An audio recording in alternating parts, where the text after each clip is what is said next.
every single thing we do as human beings, we do it because it's self-serving.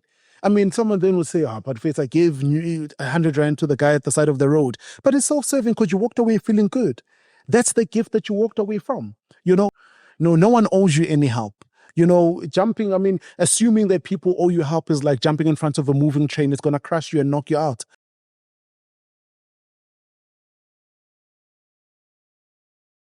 Migs Kitchen. We are out at Migs Kitchen and we are live on Uber Eats from Easter Monday. If you're watching this episode after Easter Monday, just know that we are live on Uber Eats.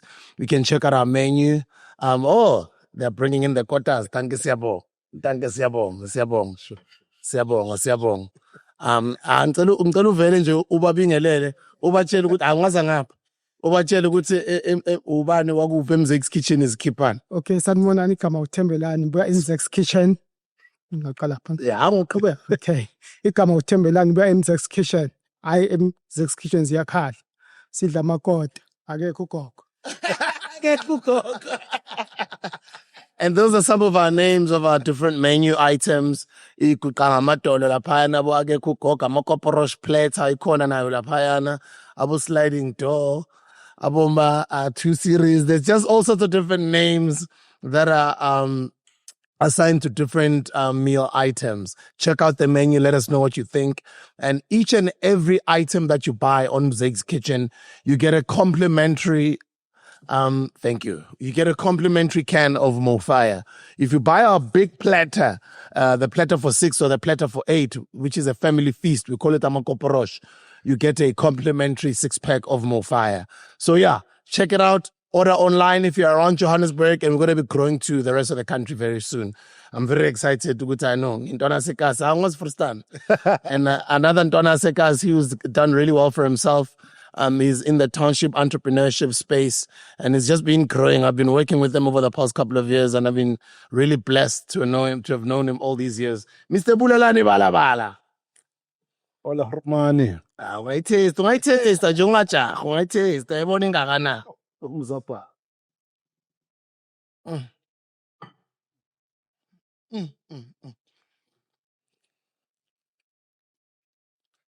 Sibekele esayidini sizoringana siqeda ukugahula. No, sizogahula nasiqeda ukuringa. Ayiyo. No, this is nice. Thank you. This is how you grew up. You are from Tembisa. Yeah. Siphila kanje phela. Namanje. And I just want to say congratulations to you on everything. I'm very proud of you. The Township Entrepreneurship Awards, your business. Yeah, thank you Just so the much, growth. bro. You as a family man, being a father. Yeah. Father of 2 now, ne? 2 boys, 4 years and 8-year-old. The machit. Yeah. Yeah. And you're talking your latest project. Yeah. The Township Entrepreneur's Guide to Getting Things Done. Yeah. Let's talk about this. What is this about? No, man, I mean, Ingwati, this book, Russia, is, I guess for me, taking in all the challenges that these township entrepreneurs have shared with us over the years. We've then decided to start this as a series of many other books that we'll be launching to help these entrepreneurs to really align. I mean, in the first 6 pages, it shares my story, where I grew up, and where the actual business started in a smaller garage, a single garage, a view, a Tembisa, and really just talks to, unpacking the 10 key pillars of business from sales, marketing, finance, and really how to build up the right type of mindset, to build your story, understanding basics, because in most cases, so in what it is to unpack in simplified terms so that you are able to understand. All right, let me do this, ne? In the visa, voila. Just to make sure what I would. Oh, yeah. Yeah, now to the begging other. You understand it. Sure. Yeah. And Simnandi. Yeah. As long as you're in Bullani, as long as we step, was in the hobby, obviously. We've done an episode before with BULELANI. You can check it out. Maybe that's 30 episodes ago. I think it was about maybe after lockdown. Yeah, just after Maybe after 2 years lockdown. ago. 2 years ago, yeah. Yeah, go check out that episode. We spoke a lot about our relationship and about our past and how we met and the incredible work we've done together. But today's episode is literally about this book. It's about you as a township entrepreneur. It's about you, people who are starting businesses. It's about you who's been thinking about starting your business for quite some time.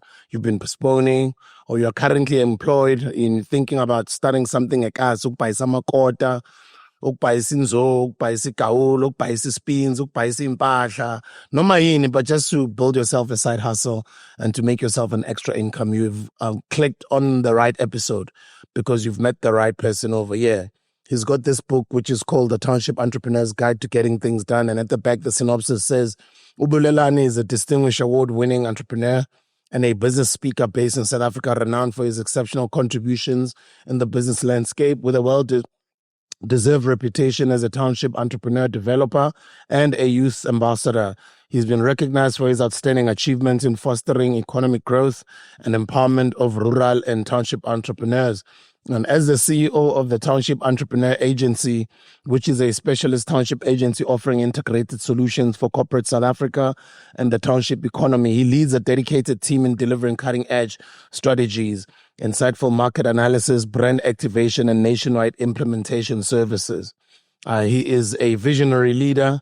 He's done incredible works, and he's had a very successful business on his side. On the side, I think a business he started before he launched the tea agency, and I think under your database right now you've got over 50,000 small businesses, right? That's about 80,000. 80,000 now. 80,000 plus. Okay. I think we're close to 100,000.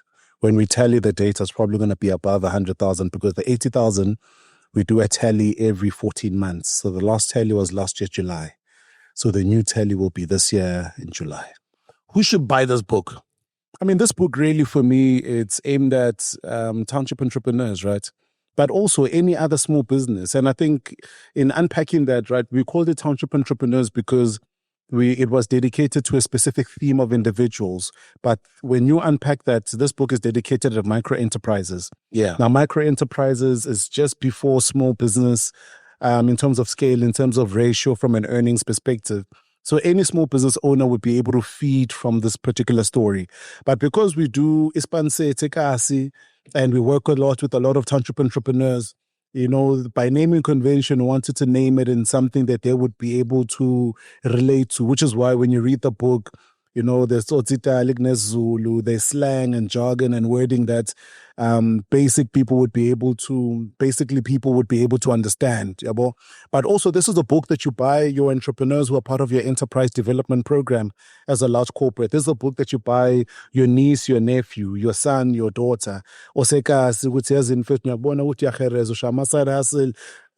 into yakho ngendlela egrand nayo incwadi. Ezogaya ama-basic. And it's a simple, easy read.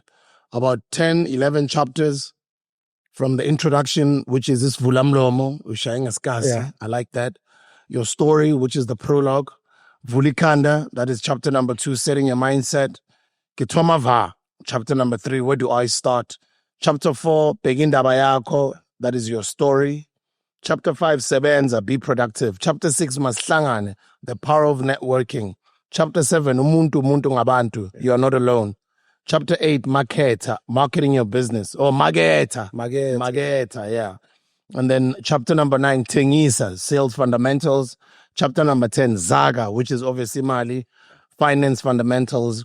And chapter number 11, Sakumzi, building your legacy. Let's get into the thought process behind the chapters and how does, or what will one benefit from each chapter?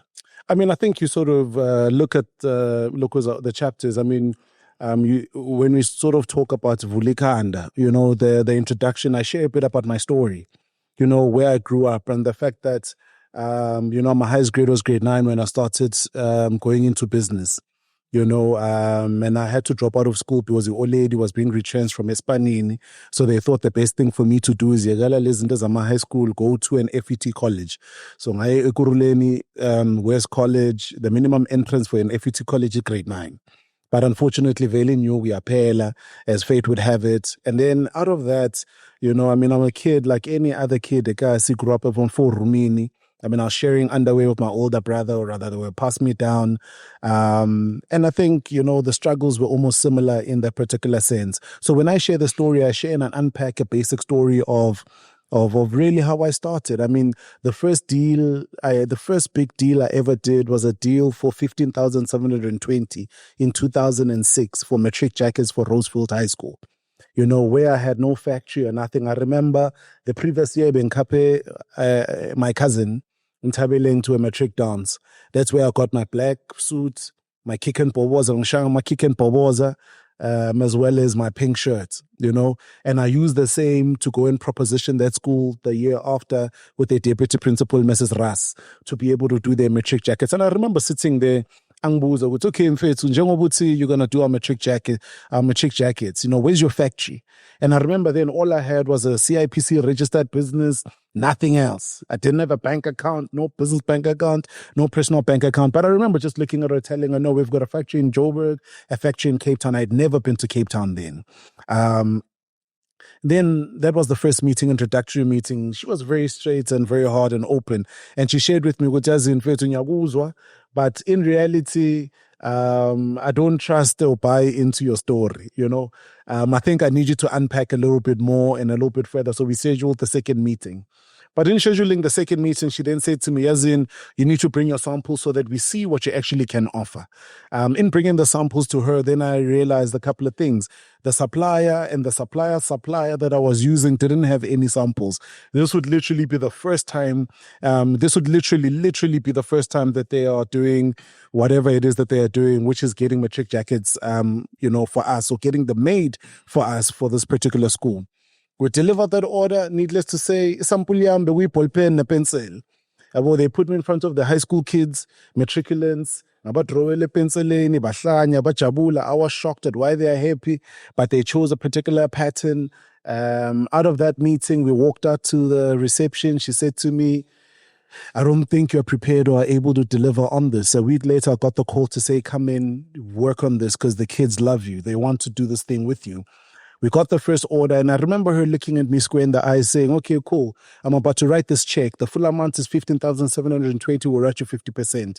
Who do we make the amount out to? And I remember that time, my mother's older son, would normally, whenever he'd come back from work, he'd write me a check, get clipper. I'd take that check, the ID, nye bank, and I'd cash. So the logic was I would walk back from Rhodesfield to a Kempton Park, a banking, and cash a check, and kitchen fast to wherever the bank is, and you deposit a land you so that you buy the sake. Was in you get by on my 7th hour or whatever the case is. Then I did that. I went to the bank. The moment I needed to cash the check, I was told they'll call the bank manager. Bank manager, no, it's too much money. You need to open an account. So then I didn't have a personal or a bank account or a business bank account. So they helped me to open my personal account. The money got deposited. 3 months later, we delivered on that order, and I made my first 800. COVID-5 clipper, ngaka old lady, she thought I was doing drugs because in Yuga and it's over 20 years ago. And ngabambi 300. From this 300, then I started thinking to myself, man, as a day-to-day. As a day-to-day hustle, pushing those then I thought, as in, let me start an internet cafe, but another barrier is I don't have resources. Old lady in the garage, there's a single garage. Old lady. Then we're able to lay a single garage, ben share na pot and I'm box, I'm dusty into Zakdala. She gave me half the garage. Then I opened up in planning towards opening up the business. Then my back opposite neighbors, then the manis were renovating their house. So maba dilizi dladla ngabacela ama wardrobe doors, then took those wardrobe doors, used them as tabletops. My local supermarket, bankama creative manager, my brother gave me a printer, HP 610 inkjet, you know, back in the days. Got a Pentium 1 computer. A friend of mine gave me 410. I think the previous year to register the business, Felicia. I still have it to this day. You know, it was a community the community rallied and came together to help me start the business. On the 5th of September 2007, we opened up. On the first day we opened up, we made R5. We had no internet. I remember when we called the biggest telecoms provider at the time to come and install Ilokuza internet. They told us that there is no one in Tembisa who's got ADSL. We'd be the first applying. So it took them, about 18 to about 24 months for them to install ADSL, ECAS, which was internet. In that time, we type in CVs, and I mean, when I because I still keep a floppy CD of all the CVs I've typed. I mean, I've typed over 20,000 CVs. Because I ran that. I mean, for the first 8 years, I was the only employee. I couldn't afford an employee because every single month, we're making anything between 180 to about 380 rand a month. Because now you're providing internet that is not properly costed from a very expensive provider because you want to service abantu ekasi. Now they are charging you 5 rand an hour. When you're charging about 5 rand, ngapu charge abantu choko. So you're always running behind in terms of your deficit. Mara, ukuthengisa ayikho, angikwazi ukuthi ngithengise ayikho because lamantu kahle kahle ngiyabaxosha. So then I decided and opted to go in that particular direction. So then, let's say after the 3rd year of business, so between January and March, bengithengisa stationery for the local schools. And then at the end of every month, the last 6 days of every month, bengithengisa amapaloni nama-cheese to the local houses. And then ekuseni ngathola inyuku, ngabhaya license for a taxi association. His grandfather had passed on uMakhasi. Saqova le caravan, thina mina bengibalanda ekuseni before ngiqale internet cafe, yena balande after school. And then ngo-8 ngiseshop. After 7 ngiseshop, ngiclean ishop, ngivula igarage, ngimela abantu ukuthi bazokale bazotype ama-CV. Yaba into enjalo ngama-weekends mangatype shama rubble removal. So all of those things are things that I share in a practical sense to show in the book, to share with the guys, to give a simplified sense. I would say things don't just happen. We build things into being, and the majority of us might come from backgrounds where isn't right. But in reality, if you are able to be patient enough for this journey, then you're able to build a formidable business. It doesn't look like a formidable business when you start. It looks like nothing, but the more and more you work on this thing and the more and more you're grafting, the more and more you'll get to a point where you are now niching yourself out in different industries and different markets, so that you are able to solidify yourself. And I also then share that story in the introduction, and it touches on many other notes. I share that story in the introduction so that they understand their story is their reality and agnahlazo in that reality. If you are able to harness the power of your story, then you can position yourself anywhere in the world. But the reality of it as well is your unique story has an expiry date in reality. Because if there's someone who makes a louder noise, almost coming from a similar background, then that uniqueness from a market perspective almost gets lost away because you will now have to explain and compete in the market. So which then says that from when you are building your brand and your business, you don't build it by replication or duplication. You build that business and brand uniquely because of you. Now, as a small business owner, there's one common reality that majority of us have is you don't have the money that you'd like for you to build the brand or the business that you would like. So which means what? Which means that you harness the power of sharing your story. And I think if you remember years ago when we were doing Amaslef, school visits and all the different schools, he would tag me consistently on Instagram. I didn't have an Instagram account. And it's one of the days when we did one of the workshops and not workshops, we did one of the schools and we had finished Tembisa Pumulong. We pulled my phone, registered my Instagram account, posted the first video. And just like that, you've been shouting about sharing the story. Why? Because then it was a challenge because when one looked at their story, they looked at their story as ihlazo. The day I'll only share my story is the day I've got a corner office with a view in Sandton. But that's not the story that the world is waiting for. When you look at all the large FMCG or any large corporates or brands that have got a township focus, whether service or brand, all of them are looking at how they can have a clear go-to entry in the township and a go-to market, because the township is the next frontier of growth. And my firm belief is that the township will be able to grow our GDP, contribute significantly in the growth of our GDP, which says what? When you are running away from ekasi ugijimela esentini, isentini abantu abaphethe esentini bagijimela from esentini baye ekasi ngoba bayazi ukuthi inyukile. The most recent stats now from Stats SA say that there are 1.9 million informal businesses. operating a gas. That's a conservative number. I think that number is probably sitting at about 2.5 or 3 million. But what does that then say? That says that they are trying to understand and crack what we are trying to run away from, because sometimes we overhype izinto, in my view, because we are looking for a glissant lamb. And Inyugu is not just in glissant lamb. Inyugu is in solving a customer problem. So I then share that story and I go into graver detail to say, understand, Uguti, we are next door, we are next door, you take your ego, you put it at the door, then like that, things incrementally grow, but in steps and in small bite sizes. That's incredible. I already can relate your story that you're telling to your book. Vulamlomo, my story, vulikhanda, kitoma va, indaba zakho, sebenza, masihlangane, umuntu ngabantu, maketha, thengisa, izaka, asakhina umuzi. So clearly the book is based around your story, but there is a lot of small businesses that don't end up growing to their fullest potential. And for me, I'd like to know from you, even those that we see because they seem to be doing well for a couple of years, ninini at some point it's gonna zero. Yeah. What is the biggest hurdle out of your experience of working with small businesses in the country? What is the biggest hurdle for small businesses to not grow to the next level of becoming corporatized, maybe, or even bigger?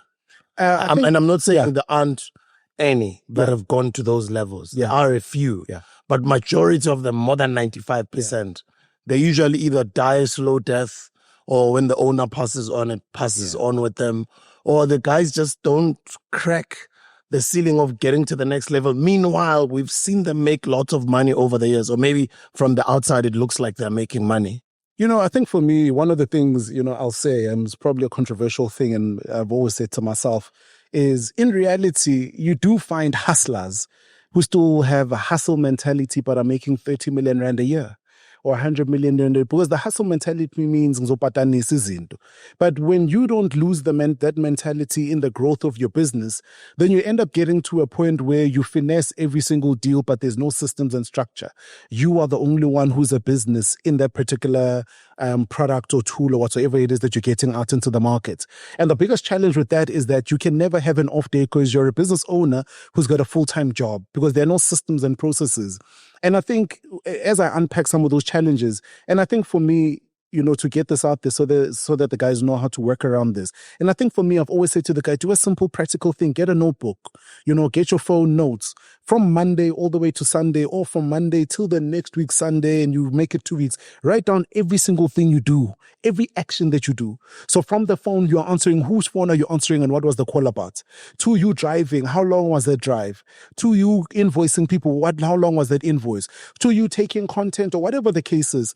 And then at the end of 7 days or 14 days, then write down a simple list and ask yourself, of these things that I was doing, which of these things could I have delegated to someone? Which are the things that are technical? Because when you then are able to map the things out that are technical, then the biggest question is, if they are technical, means that anyone can do them. The second thing is, what are the things that were managerial? Managerial means you had to supervise over a supplier, you had to outsource to a subcontractor, you had to supervise your employees on the delivery of that service. The third one for me is, what are the things that are entrepreneurial, that were IP, that were uniquely you? So there is no business, there is no Migs Kitchen without this particular IP. What is that? Because that's the entrepreneurial capabilities. And then the moment you then unpack those things and you put them in categories, the next thing to then answer is, do you have a team or even one person to offload those things to? Because the biggest disparity and the challenge is, because the entrepreneur is ever evolving and looking for opportunities and traveling out to different spaces, meaning that whatever you briefed your team last week is now almost outdated, because you are always working on an updated server, because you're getting new information each and every day. So that means that when you are able to break down the basic steps and tools that you might have even told yourself that I am the only one who can do this to them, now they are able to then come along for the journey and support in the vision of the growth of that particular business. So when you then ask the question around what are some of the challenges that what I've seen, number one on the top of my list is a lack of clear systems. It's a lack of clear systemization. The second one for me that has come up as a big issue, a deep, deep issue, is not keeping the main thing the main thing. Focus on the numbers. And what do I mean by that, right? And I think that what I just said now talks to the second and the third thing. When I say focus on the main thing being the main thing, I mean focus on solving problems. We're in business to solve problems. Sometimes in solving problems, ego gets in the way. We get TV shows, we get interviewed, we get celebrities that book our services as opposed to the ordinary person. Now you want to prioritize the service as opposed to a customer, keeping all customers the same. Now it becomes visible to the people that you've got preferential treatment for certain people. Now you end up losing that business where you're not keeping the main thing. And I think it's that litmus test that of putting a sign up in your bedroom or in your office every day and ask yourself, what am I doing every day? Ask yourself, what am I doing to stand in the way of the growth of my business? It's an important question to ask because sometimes we think that all of our problems are external, but the external problems are not the problems that you've got control over. And in some cases, you might not be able to avert them even with the fullest of planning. But all the internalized ones are the ones that truly keep us from getting to where we need to go. And the third one for me is the money. Izaga, inyugu. It's important because we mismanage the money. We don't have proper financial controls. Everything is almost done on a whim. And I think these are psychological things that we need to unwire in even our relationship with money to say it's cool to have a budget as umjita.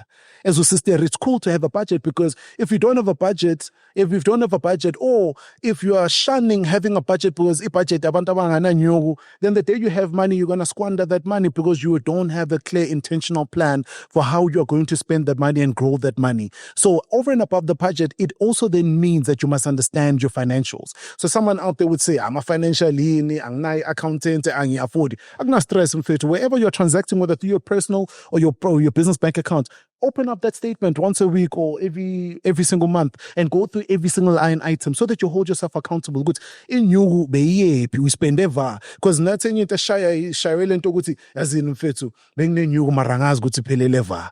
Yabon ngene in petty 10 stina, but at the end of the day, beng asena new.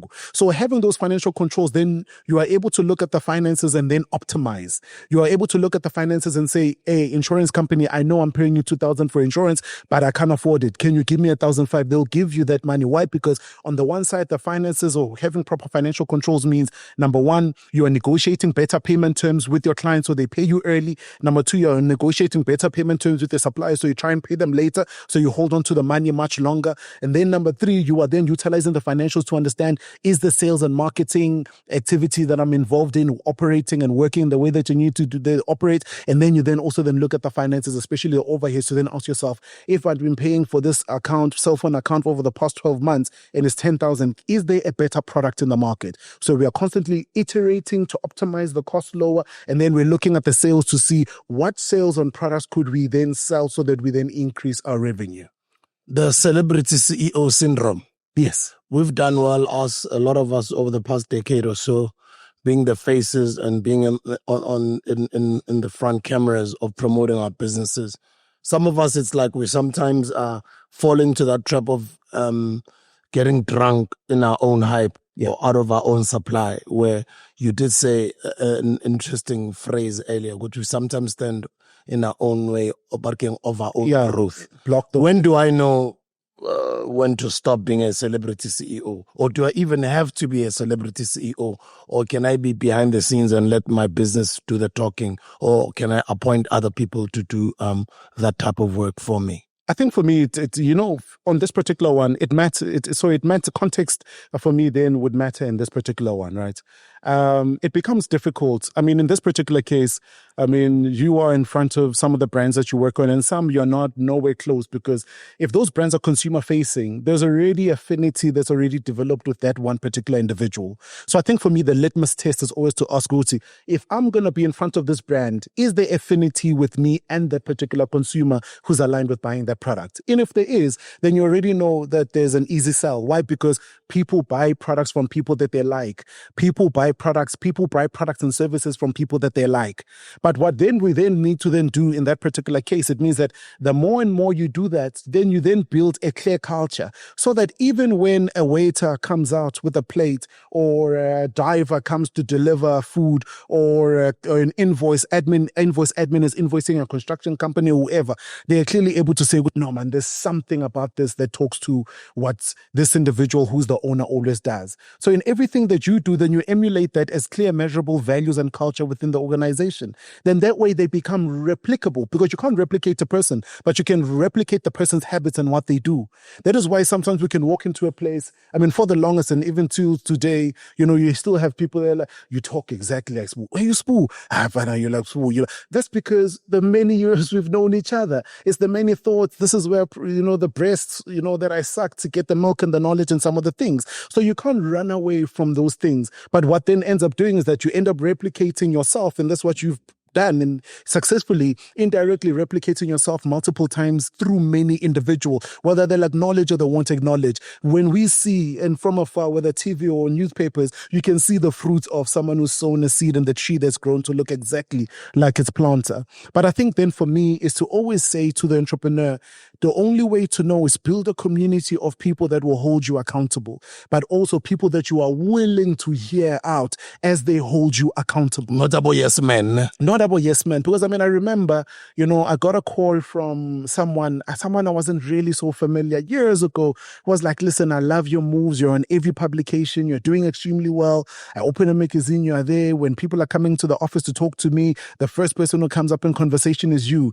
But don't get caught up in the hype, because getting caught up in the hype is that you forget the main thing. You forget doing the business. You forget delivering for your clients. Then he narrates a story of how that happened to a young lady that he worked with and who lost everything because now she was now caught up in the glitz and glam and forgot to deliver for their clients, because that glitz and glam is a moment, but you think that moment is eternity. When those lights are off, then you realize that so I think for me it's building that community, because sometimes as a human being, you don't see it, we don't see it, but that accountability and that those accountability measures help to keep us in check. But never, ever, ever, let's never, ever divorce ourselves from the hard work. But also the deep part of it, the deep-seated part of it is, it's an ego that says, I want to arrive without working. It's a sense of pride. You can't arrive without working. Then it's always going to be temporary, because you look at how many times you've been able to evolve yourself, reinvent yourself, show up in different spaces, maintain relevance for over 20 years successfully. It's really because humility, focus, dedication, no fear of any hard work. You are able to be manable in any space. There is no space that says, I've sat with billionaires, so I won't be in spaces. You are able to be adaptable. So the biggest challenge for us is that's why we grow a complex and an ego, is that we think that we've arrived. But when you've got the humility that reminds you, and you remind yourself in a community that always reminds you that you've not arrived, you'll enter every single space with humility.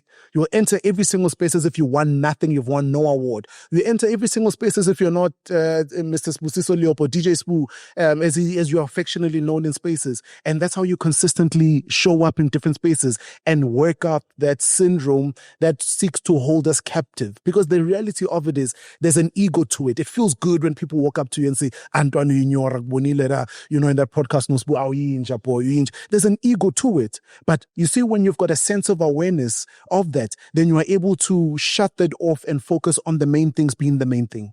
So I should also be able to be humble enough to know when what I've built has grown. Yes. To slowly shift away from the spotlight. Yes. And as you're saying, bring in those that I think I've replaced myself with to take the center stage, while I slowly maybe move away and focus on building other things. Yeah. So in essence, so I shouldn't be afraid to. No, you shouldn't. No, you shouldn't be afraid. Right?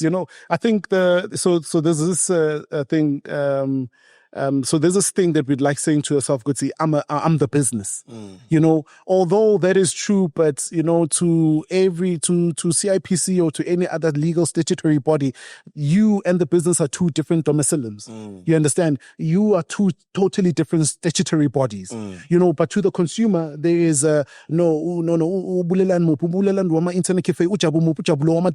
because from a branding perspective, there'll always be an affinity to the individual and the services that they provide, which is is why when I'm trying to break it down earlier on, I'm saying that the simplified manner is to identify how you are moving and operate. And then out of that, then make a clear decision to ask yourself a couple of quick questions.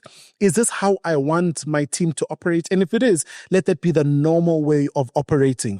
Then that becomes the team's values. Because I'll ask you, not necessarily ask you, but I'll ask the viewers and audience out there, how many of you have values? You find that everyone will tell you which have got values, because Abo Tigini will tell you, cabanga sengijola no jabo. Nama values. And then ubuza umjito uthi acabanga sengivanga taxi mfethu mina nginama values boy. Cabanga sebangibone taxi no ngiphuza black. You understand? But then you ask him, what are those values and what do they mean? He can't define them. Or in a corporate environment, the most common value out there is integrity. But then you then ask the CEO, what does integrity mean to you? He'll give you a different answer. You ask the executive what integrity means to you, he'll give you a different answer. Then you ask the cleaning lady what integrity means to her, they'll give you a different answer. But that there is a string of failure. There won't be any positive culture developed in that organization because the values are not defined. So when we talk about defining values for measurement, and I'll tell you why this is important to what we just spoke about around this particular syndrome, is when you define a value and you say, our value as the company X, Y, and Z is integrity, you as the founder needs to define it. You don't define it collectively. You define it and say, integrity in my company means doing what you said you would do. Because if you don't open it up for definition, and then you then create a clear measure, 3 steps, nothing more than 3 steps, to say, if you operate in integrity in this company, step number 1, you must always demonstrate that you clearly understand the brief and the work. By reiterating that work to the supervisor for confirmation. Step number 3, you deliver on the work as per spec and requirements from your supervisor or the client. How then do you measure that? The client will sign off that you delivered exactly what I asked you for, or the supervisor will say you delivered exactly what we've asked you for. And then the third one is, what is that thing that was not asked on the brief that you delivered and you added more value? It wasn't asked and you surprised everyone with. How do you measure that from the people's feedback? The moment you do that, it's one value. Think about its integrity. But now you can hold the CEO accountable. You can hold the cleaner accountable. You can say, marasesi, no, but mina ngicabanga ukuthi ngenze kahle, but brief ithini. You understand that you signed for. You understand? When she walks away and say that, no, mina ngibona ngathi ngenze kahle, then the second step you can ask her, but the supervisor you need or mina ngitheni as a manager. Yabona uyenzanga kahle. And then on the third step you say, njengoba uyenze kahle, yini extra oyenzile. Now it's easy to appraise people, to acknowledge them and to acknowledge their work. But now out of that, now people start to operate in a certain way. Why? Because now those values built into culture, that intangible thing that translates itself in various spaces that makes everyone almost look like one person because they operate in a certain way. Why? Because it's measurable. Scaling up, going back a little bit to the conversation we had earlier, scaling up, growing, corporatizing your business. You spoke about systems and processes and delegating. And you also a little bit earlier spoke about finances as well, and you touch on it on the book. How do I humble myself so as to understand that this is an entity and the money that it makes is not mine? Maybe I sort of get a salary at some point, or maybe my business is in its first or second year. I'm still not getting paid out of it, although I've got all these expenses that I'm making. How do I discipline myself even when this business is making money? Because I'm getting a sense from you that the biggest issue becomes finances. That cripples a lot of businesses' growth. For this business to grow, obviously you have to keep on replenishing, you have to reinvest, and you have to keep on, when you're reinvesting, that's what you mean, putting in all these systems, like getting the right stuff, getting the right equipment, or all the infrastructure that this business needs for it to operate and continue to grow. But how do entrepreneurs become disciplined financially to not disturb the financial structure of this baby? I think the first thing as a practical step is, have a separate bank account from your business. That's the first step. The second thing there is, look at all your personal expenses that get debited every single month that even might be running from your business's account. And then ask yourself a simple question. If I had to take these bank statements and put them in front of a funder, would that funder receive it well? That my bank statement, every single line item is a fast food company or a lifestyle joint or fashion and clothing. And then sometimes as entrepreneurs, we then sit and we apply for stuff and we don't get those opportunities. But you realize, so the second step for me would be to say, pay yourself a salary. You know, that salary might not be 100,000 or 40,000 or 80,000, but the only way to build a discipline is for you to be habitual in doing that particular trade. So if it's 5,000, 3,000 rand, you know, every single month I'm going to pay myself 3,000, 3,000 yan, maybe in rent, maybe tuna song. And someone else might sit there and say, but all I make a month is 20,000 from the business. That's not a problem, because you still use certain parts of the 20,000 to cover expenses, utilize some of that money as a discipline to transfer it into your business. And then I think the third one that has worked for me, that helped me earlier on, is for me to then ask myself, you know, if I'm buying whatever purchase I'm looking at purchasing and whatever payment I'm looking at paying from the business account, and it's then taking myself out of the equation and asking, how will this benefit the business? Okay. Because when I ask myself that question and I'm able to then have a sense of awareness and deep awareness around answering that question honestly, then I'm able to then make a quick and immediate one to say, you know, yes, it will. Yes, no, it won't. And these are the steps that I need to take to be able to recoup that. And then I think the fourth one is, if you have taken 10,000 from the business and put it in your account, that was not free money. In fact, you write that down. The business has loaned you money. You need to pay it back. Okay. So it's the discipline that we born alone as not in your but in your business, and you're gonna pay that money back. Page 79, the misconception of mentorship. There's a big. So the biggest misconception of mentorship is that your mentor does everything for you. You know, the biggest misconception of mentorship is the fact that they won't just do everything for you, but you are entitled and they owe you. No one owes you any help. You know, assuming that people owe you help is like jumping in front of a moving train. It's going to crush you and knock you out. Why? Because every single thing we do as human beings, we do it because it's self-serving. I mean, someone then will say, but Faith, I gave 100 rand to the guy at the side of the road. But it's self-serving because you walked away feeling good. That's the gift that you walked away from. You know, whenever you are going to ask for help or even mentorship, but for me, even before you ask someone for mentorship, ask yourself a couple of key questions, right? Is this person that you are asking for mentorship from, do they put content out and do they put literature out around their journey? Then you might even find that you don't need to physically meet with that individual. You can follow their story and get mentored from a distance. I think we've got this hype, yama meeting, you would say, no, I need to meet him. No, I need to meet him. But in reality, sometimes when you meet the person, they'll tell you exactly what was in the literature and redirect you directly to the literature. So the best way for me to advise any young person out there in identifying their mentor, you know, don't be fixated in wanting to meet. If they put literature out there, read that literature, watch their videos, follow them on Twitter, follow what their businesses do, so that success will always leave proof.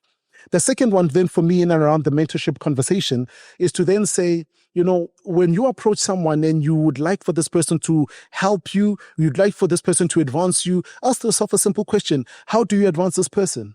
You understand? So if right now, you know, there's Mzakes as a product, you know, the question that you need to be tweeting when you're tweeting out is to say, hey, I'd love to come and help with packaging the boxes.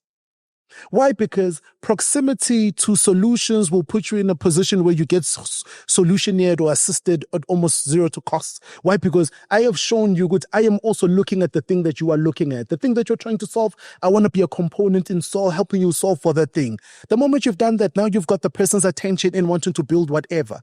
The moment you come with your agenda and saying, help me, it's a distraction. In fact, but then you automatically sit there and think to yourself, but how do I help him? Because he's there always pushing whatever it is that I'm pushing. Every single one of us are self-serving. Understand how to serve someone else, how to show up for someone else. Page 86, how do we measure success? So for me personally, success is measured in different forms. I mean, when I was younger, growing up at Tembisa, my measurement of success was being able to put a plate of food on the table. Right. As I grow older and I've been able to achieve success in different forms, I mean, my measurement of success is now in the number of micro enterprises I've been able to help access opportunities, access information, as well as access their own development and growth. And I think being able to clearly measure what success means to you is to keep you honest in and around your growth, but not just keeping you honest, but to also then reward yourself for whatever it is that you have achieved. Because the brain works in reward centers. When you are able to acknowledge even the smallest steps, I walked for 5 minutes. That's all I did. I've made a commitment to myself that I'm going to lose weight, but I'm going to walk 5 minutes every day. Every day you walk for 5 minutes and acknowledge that. The more and more you acknowledge yourself, it's a charge to yourself to want to do 10 minutes, to want to do 15 minutes. So it's important for us to then unpack those things so that we're able to then reward ourselves, but measure your success. Moving consistently with speed. It's important to move with speed.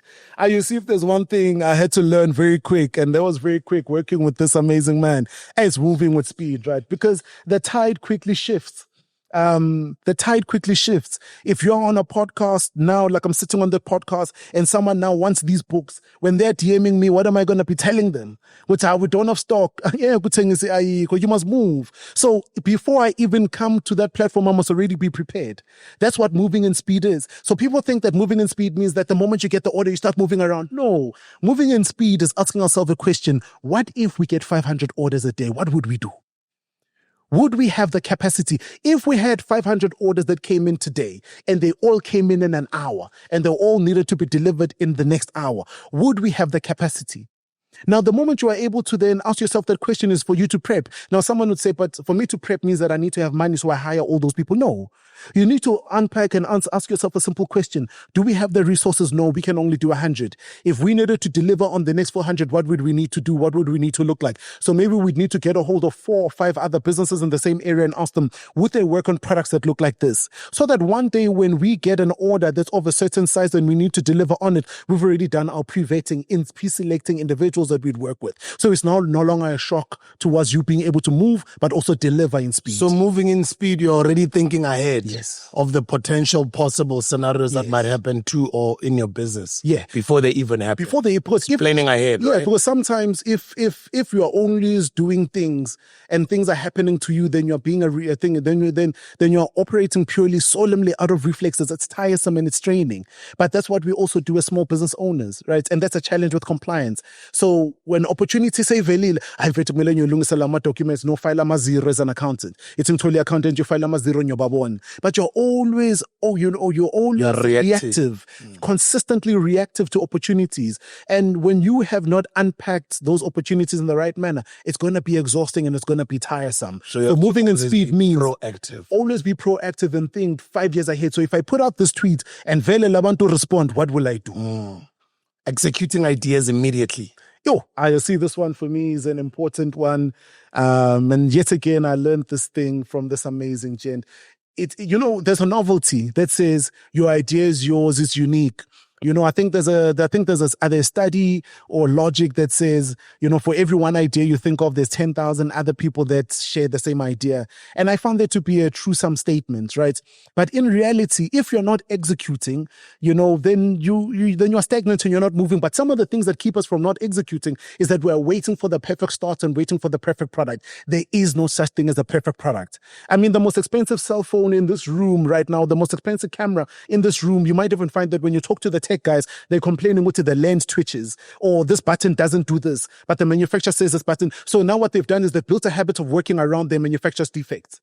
But the manufacturer did not stop putting the product out. If that technician goes back out to the manufacturer and says fix this, the manufacturer will fix. Why? Because we are iterating. We iterate as we move along. But that doesn't mean by any means that you don't deliver a perfect product. You deliver as best as you potentially can. And when you have asked the people around you, but you put it out there, whatever feedback you get, you don't take that to heart as a disadvantage to pull you back. You iterate the new thing and you put it back out in the market. Effective management, culture, know your why. It's important. Oh my goodness, man. You know what? I think effective management is when you realize and understand that you are not the business and it doesn't start and end all with you.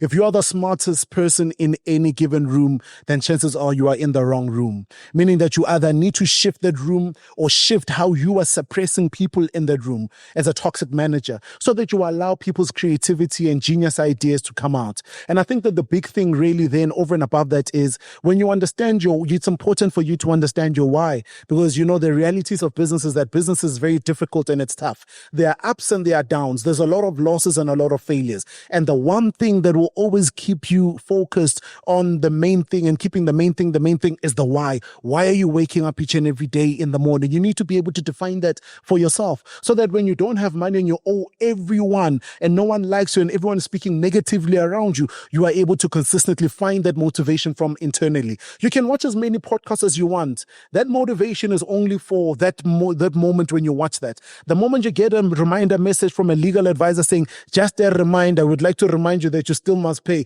that motivation flies out the window. But when you've been able to then harness that why and that relationship with that why, yes, those messages might come and you might feel the pain because you're a human being, but you're still set on the fact that you are operating within your why. Reflect on your journey, identify key moments, understand your customer. Maybe let me throw in the fourth one. Craft your message and be authentic. So these 5 steps are under some of the basic steps to take into consideration when building your story and authentically. I repeat quickly as we'll go through them. Reflecting on your journey, identifying key moments, understanding your customer, crafting your message, and being authentic. So number 1, I think in reflecting, it's important to reflect on your journey. Because when we don't reflect on our journey, we get to a point where we feel like we're not moving. Where we feel like nothing is actually happening for us, where you constantly looking at competition as opposed to appreciating how far you've come. Yes, competition is an important thing in business and to be aware of so that you're constantly iterating and creating at a fast pace and 10 steps ahead. But it's important for you to take the time to reflect on the amazing steps that you've taken for you to be able to get to where you are. Okay. Now, the customer one I love because you meet entrepreneurs, you ask them, the product, everyone is my customer. No, this swimming costume, every woman loves swimming costume. Not every woman is your customer. Not everyone is your customer. You need to be able to have done the clear work of understanding the customer. Do the work. So if ever anyone has bought any of your products and you've got 5 people that have bought your product, those are the first people that you ask, why did you buy this product? Because those 5 individuals' responses and why they bought it and as opposed to buying it elsewhere will give you the feedback that is necessary for you to understand a glimpse of who your market is and where to market for people that look like the 5 that have invested your money. Because sometimes when we create the product thinking that it's for a particular audience, it's for a particular market. But you find that the product, and this is what I was saying to one of the entrepreneurs we worked with years ago, was selling ikaulo from LX. And he was saying, no, then we resolve for you quickly. That's not your market. That is your market with only 2-line items on the menu. The 2-line items on the menu serve them because they are priced right. You don't make any money from them, but they keep the business active so that you've got your teams active. Then we're able to develop the second market, which is the nostalgic market, the market of the individuals who grew up in the same townships, who have the buying power, who would pay whatever amount for that particular product and can buy it any given day if you make it available to them. Meaning now I must take this product and export it to that particular market. Then you have the other market of individuals. Now these are individuals who don't even know the product, have always heard about this amazing Kasi product, who are tourists, who are individuals who would love to be immersed in that. Now, you know what? Every other day they pay hundreds of thousands of rand to be taken into a township immersion. Imagine if you brought the township to them each and every day. It's a learning moment. They'll pay whatever the amount is. So I think for me, it's important that we then segregate and break out of that mindset in which our customer is only a singular customer so that we understand that customer in the right manner. I understand. And then crafting your message and being authentic? For me, authenticity is being who you are, because whenever you start your business, and I thought I spoke about this earlier on, when I sort of spoke about this earlier on, right? When you're crafting your messaging in and around your business, replicate and emulate the business around your habits. If you're a humorous individual, especially when you're starting your business very small, let those be some of the traits that you show off and get a team that aligns to those things. Why? Because it's always going to be easy to emulate those to customers, right? And then when you craft your messaging, then you'll be able to then understand that when you craft your messaging, especially as a micro enterprise, craft your messaging, 70% of it must be your story, and you're building a opportunity. The rest of it is when you take people through in and around the features and benefits of your product. Why? Because your story will give you the traction that you need. And I mean, I make this on the back of being, years ago, I sat with a gentleman by the name of Pepper Murray who runs Joe Public. And we spoke. And I told him, we are the best, we are the whatever, we are number one, we are all these things. After 15 minutes of talking, looked at me dead in the eyes and said, my man, I know the best, you are not the best, but there's nothing wrong with you. Right? But I think that you are a young person who's highly zealous and highly ambitious, and you're overselling yourself. So let me give you the right stuff. Maybe tell me your story. The moment I shared the story, I walked out of that room getting support from them, getting clients from them, and other clients in and around. Why? Because we undermine the story, but the story is that uniqueness that you utilize to segregate you from other people in a heavily crowded market. Compliance. Let's quickly go through these. And I know to a lot of you, this is basic, but to a whole lot of other entrepreneurs, it's probably not. Company registration documents, bank confirmation letter, tax registration certificate. Let's start with those three. I'll continue with the others. Perfect. Some key documents to have in place always. So let's talk company reg docs, bank confirmation letter, and tax registration certificate. So, Buffett, I think for me, in and around the compliance, let's not think of compliance as a cumbersome activity. Compliance, let's be excited about compliance, because when you are managing your compliance and you've got a close eye on your compliance, it means that you want your business to grow. It means that you'll always be ready for any opportunity that is meant for you out there. So it means that, number one, if you've registered your business with CIPC, every single year, after every single 12 months, you need to then file your annual returns. Now, the biggest challenge or misconception here with our small business owners is that they think that they only need to file when they make money. Even if you make no money, you file. You need to file those zeros with them. And then the second part really is in and around opening a business bank account. We sort of touched on it earlier on, talking about financial fundamentals. Open a business bank account. There are so many different products in the market at the moment that you can choose from. Open a business bank account so that you keep yourself honest in separating your money from the business's money. And then tax. If you've registered your business for tax, which I'll advise you, once your business gets heavily busy and heavily operational, also file your annual financial returns with SARS, your income tax. Even if you have, that's again, this one is the similar one with CIPC. There's a misconception that says that, you only file when you've made money. No, even if you're not, have not made any money. For the fact that you're registered with them, every SARS, I'll tell you now, has got what they call a small business desk. Those small business desks primarily, singularly caters for small businesses. You walk in there, they'll be able to help you with whatever compliance and filing on the day without even needing to go to an accountant. Tax clearance certificate, triple BE affidavit, and director's ID copies. So if you are someone who's trading, especially with looking to trade with government and sometimes large corporations, you need to have a tax clearance certificate, because the tax clearance certificate says to you, you're compliant, you're managing your finances, you're in good standing, you're someone we can trust with your money, because SARS is trusting you to pay your dues or to manage your compliance in the right way. Your BE certificate, this is where entrepreneurs, micro enterprises, if you're a small business owner that is making less than 10 million, you don't pay a verification agent for a BE certificate.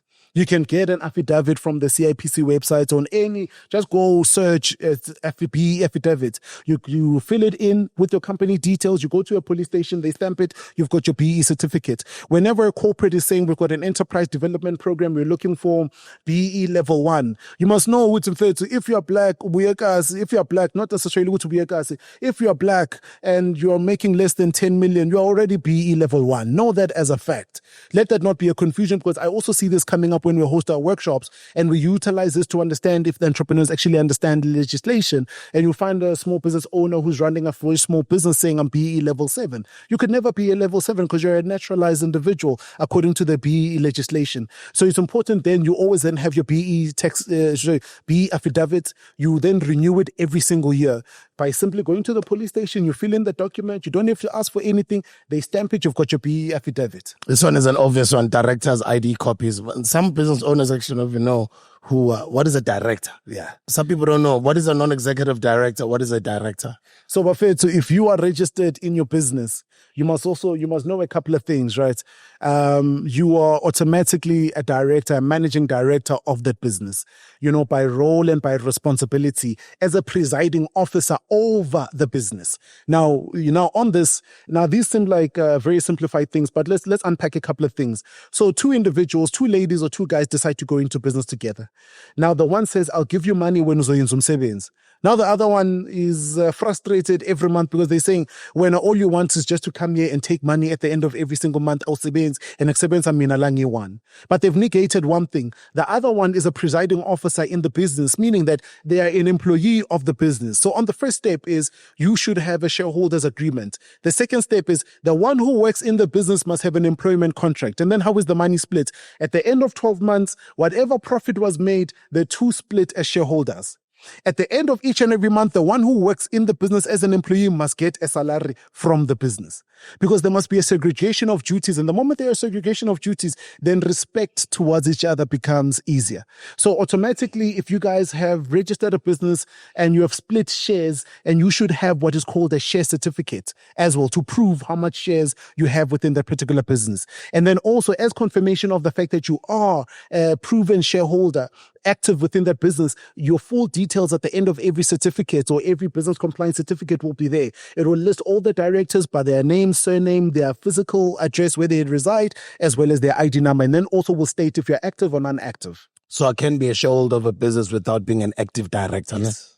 Okay, let's wrap it up. These quick ones, these ones seem quite obvious. Proof of address, letter of good standing, public liability cover. Yeah, I'm fair to proof of address. It's important for you to always have proof of address. You renew it every 3 months. I've got to create a simple folder on your phone. Create a simple folder on your phone where you scan these documents, you put them on your phone. Set simple reminders on your phone's reminder or even on your Outlook to remind yourself on the different compliance that you need to measure so that you keep your business heavily compliant. What are the last two?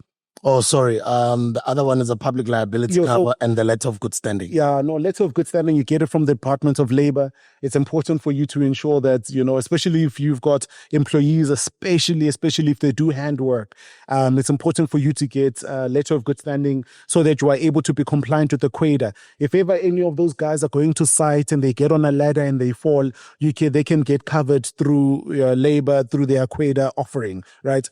And then I think for me on the public liability, it's important for you to then ensure that you've got public liability. But if you're hosting events, if you're delivering products and goods, if someone gets hurt, they could throw your entire profitability out the room.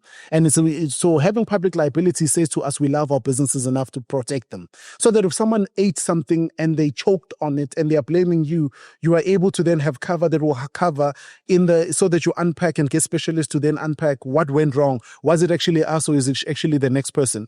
And if you drive out of here with 100,000 Rand worth of merchandise, a t-shirt, or you're going to deliver a cell phone and someone robs you, if you don't have cover, you have lost that completely. So I always say to the entrepreneurs, you might not necessarily say you need vehicle insurance entirely for you, but can you get third party? So that if you've inconvenienced other people, they're at least covered. Because when you've told yourself, at least care about the inconvenience that will come upon you once you've built all this riches or wealth and you lose them because you didn't protect them within the right documents. We're going to do another episode because so much to cover. But before we get into the last part of the interview, it's quickly touch on, let me throw this one in, although you did not write about it, we've got it in our company. What is, now that we're talking insurance, what is Keyman Insurance? Oh man, Keyman Insurance, buffet too.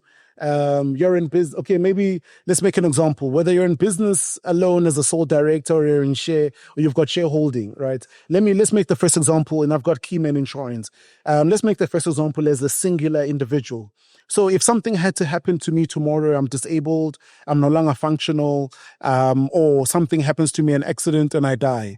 That means that the Keyman Insurance will be able to cover the cost of procuring the services of someone who is on the same operational level as me within that particular role and business. So meaning that the individuals, the shareholders who are left can find someone who can replace me and who's key to that. But Keyman Insurance can also then help with alleviating some of the financial burdens, especially if the sole director has passed on while your family, your children are navigating the journey of winding up whatever estates that they need to wind.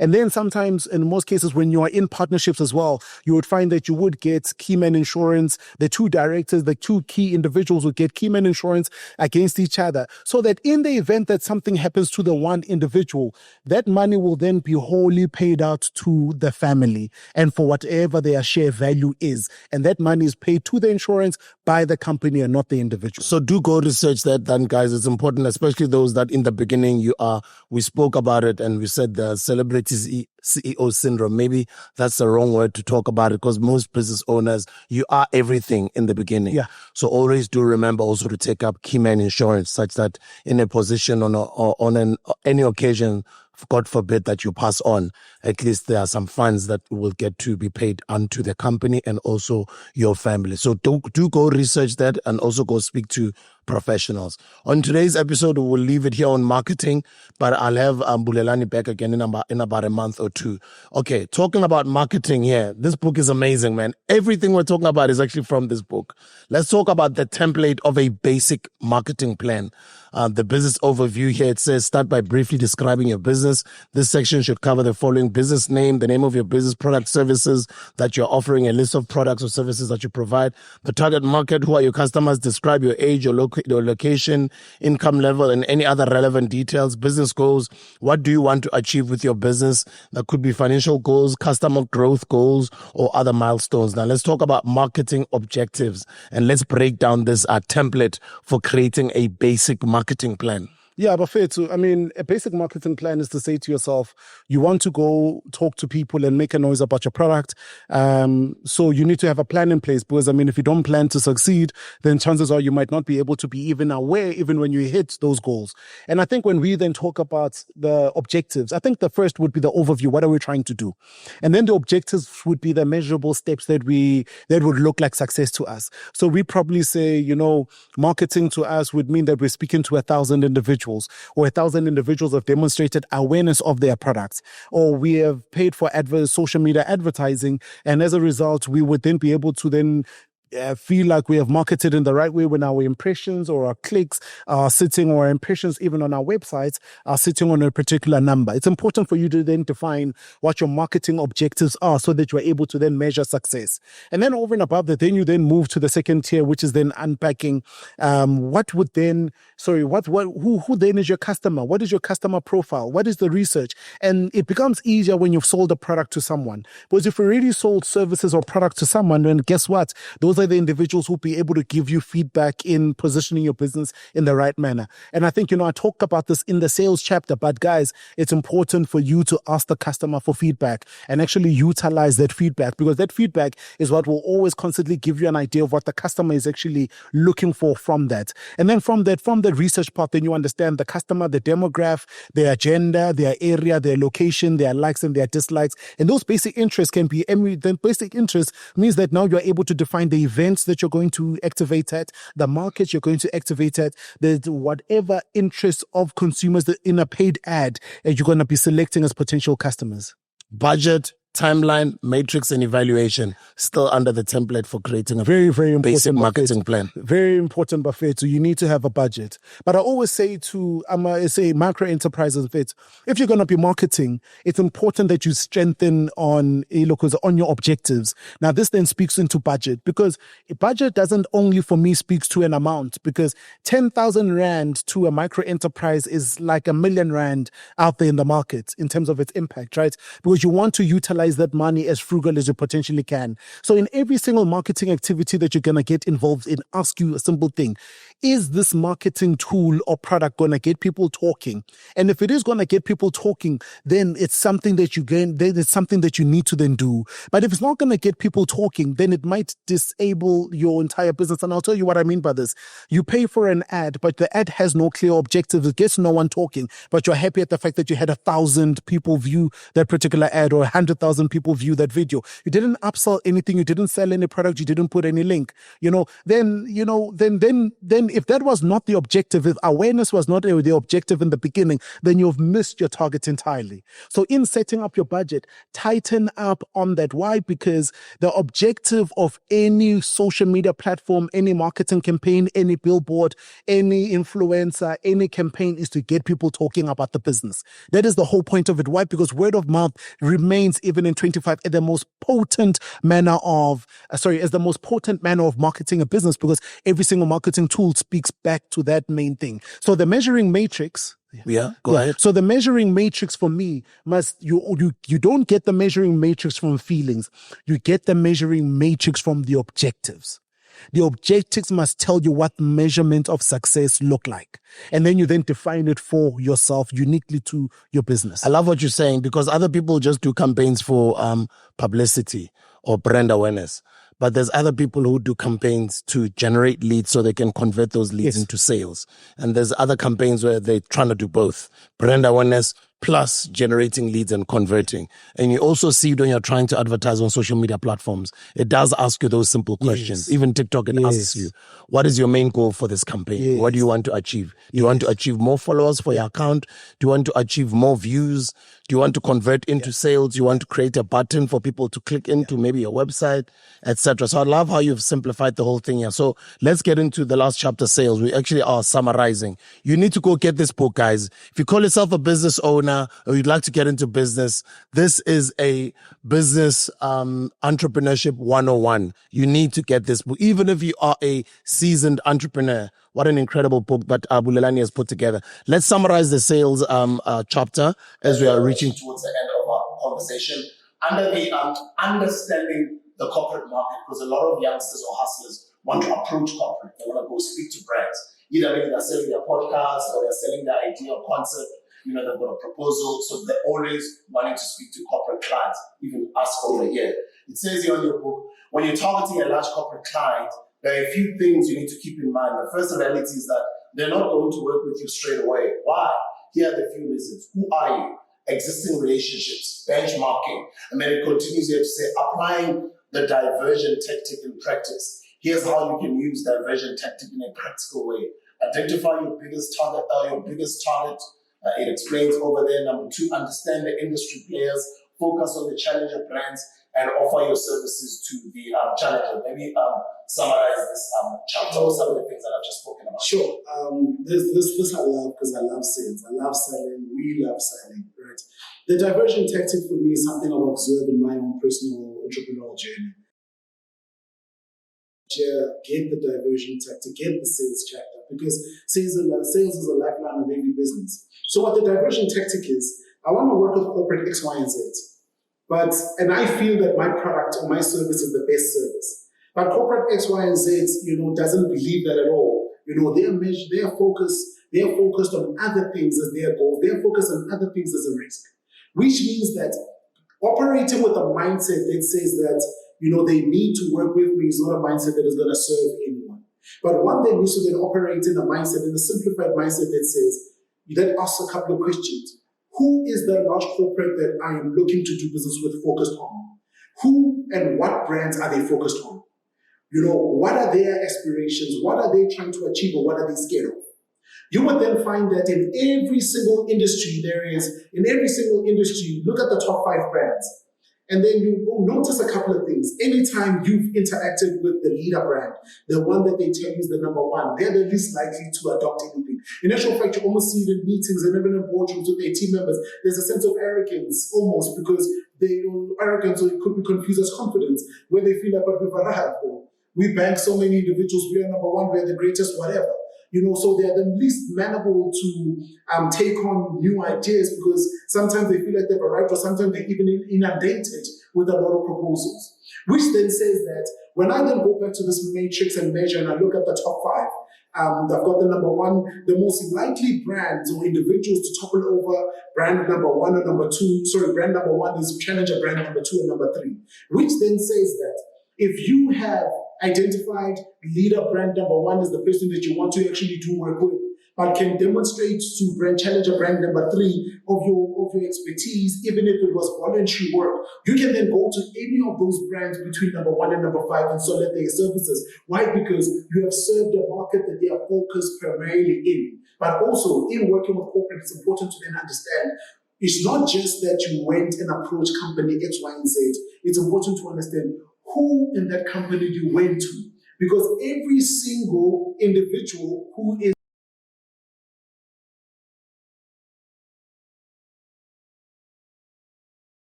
No, man, I think for me, my parting shots really, it's to get things done, fit. You know, talk is cheap, numbers don't lie. Proof is in the pudding. You know, build a community and a tribe of the right people around you to keep you accountable in your journey. Don't overthink the start. You know, start where you are with what you have and build your business. And understand a couple of things, you know, have the sense of humility and the sense of awareness to be able to remind yourself consistently that you haven't arrived so that you can take full advantage of the opportunities. But our fair take us and everywhere else, understand a couple of things, you know, the market is waiting for us and the market is actually looking for us. You know, the crazy ones who believe enough to want to move the button and move themselves to a new level. But we can't move that button and move to a new level if we don't do the deep work. The deep work of understanding ourselves, understanding the business, understanding the customer, and understanding our money. So ensure that every single day you show up, whether you're net or admit, you're not a weather entrepreneur, show up every single day. Everyone is not your customer, so be clear about who your customer is. In you get business succeed, you get man, so that you are able to then scale, grow your business with the right systems and processes, but most importantly, get things done.